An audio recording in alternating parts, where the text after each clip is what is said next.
Cooking after a long day at work or with the kids doesn't always have to be a hard task, y'all. Our next guest knows all the tips and tricks to make your weeknight meals a breeze, so I'm gonna take some notes. I wanna welcome private chef Krista Vance. Krista, thank you for being with us today.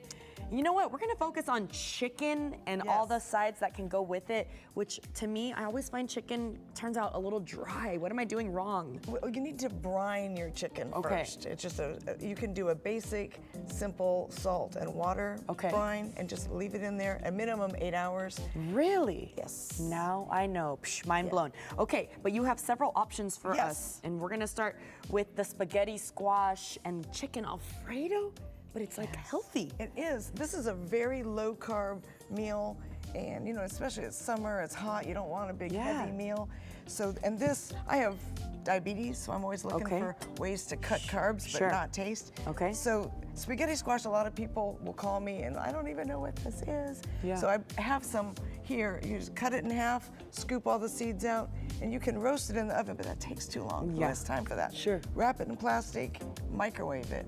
Really? You were giving me so many tips and tricks today. And then just drain it on some paper towels. Because I definitely I boiled it, you know, to try to get it to be soft. It does take forever, and I think my error was I did it whole. I didn't cut it first. Right, yes, a lot of people and then you're burning your hands because you're like, I need to cut this thing. But look, guys, look at the noodles that come out of this that are pretty much a great consistency like noodles as well. Yeah, and we do stir fries with those. We put spaghetti and meatballs over that I wouldn't sauce. have thought of that. Okay. All kinds of different things.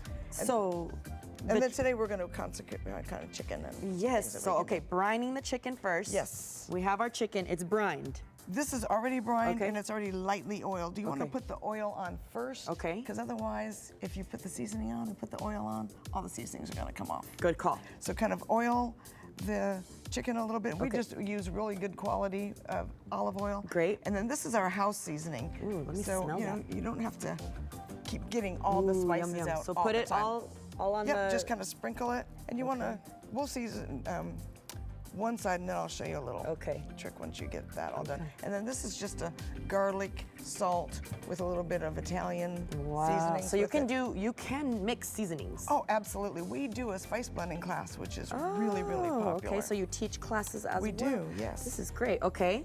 And then oregano, or what is this? This is just like an Italian blend. It's oregano and parsley. So we're making a little bit of an Italian blend chicken. And this is the seasonings that we used when we cooked this one off earlier. Oof, this little guy right here got a lot of it, but that's okay. That guy in the middle. Okay, so now we're gonna flip it over? We're gonna flip it over, season the other side, and then we'll stick it on the grill. Sounds good. And so this is is this one breast that you made into several breasts? Yes, we like them thin because, again, hot summer, we're trying to get food done quickly. Definitely. The thinner it is, the faster it's gonna cook. And people are always, worried about chicken. I know. Not getting completely cooked all the way. So I cut this one so you can kind of see. I think this might be a little salty, hopefully not, because... Well, if you do things like that, then all you need to do is just amend your sauce, so then the sauce isn't as salty, and that will kind of compensate. All right. Can I throw on a little chicken here? Yes. Okay.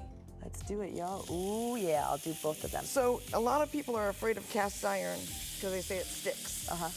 The trick is getting it preheated first, hot pan, cold oil, and then heat it, and then put so that way it doesn't stick on there. Okay. Yes, so how long, time-wise, should this be on there for? I normally try it like 3 or 4 minutes aside. Okay. But I like grill marks, so. Me too. I like grill marks. Yeah, definitely. It makes it feel like you did it. You grilled today. Yes. And this is much easier than firing up the barbecue grill outside. And you can do it inside. And then everybody kind of knows. Let's quickly talk about this sauce, okay? You're saying Alfredo can be intimidating because it's so heavy and all this, but you're saying that doesn't have to be the case. That is correct. This is butter, whole whipping cream, which has no carbs. Okay. And then Parmesan cheese, good quality Parmesan cheese. And all right. This just gets all mixed together. You're saying we can do it like as a salad, as the fettuccine with the noodles instead, the spaghetti squash, and then cold chicken, you can slice it up and make it a salad to kind of change the flavor of the Alfredo.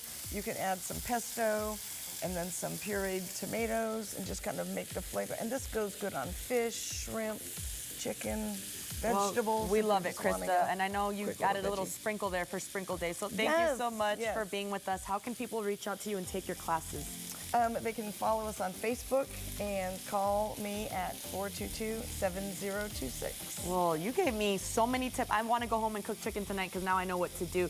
Thanks so much for your time You're and very for welcome. these recipes. Looks delicious. Coming up, we do have one last look at weather after the break, so don't miss it.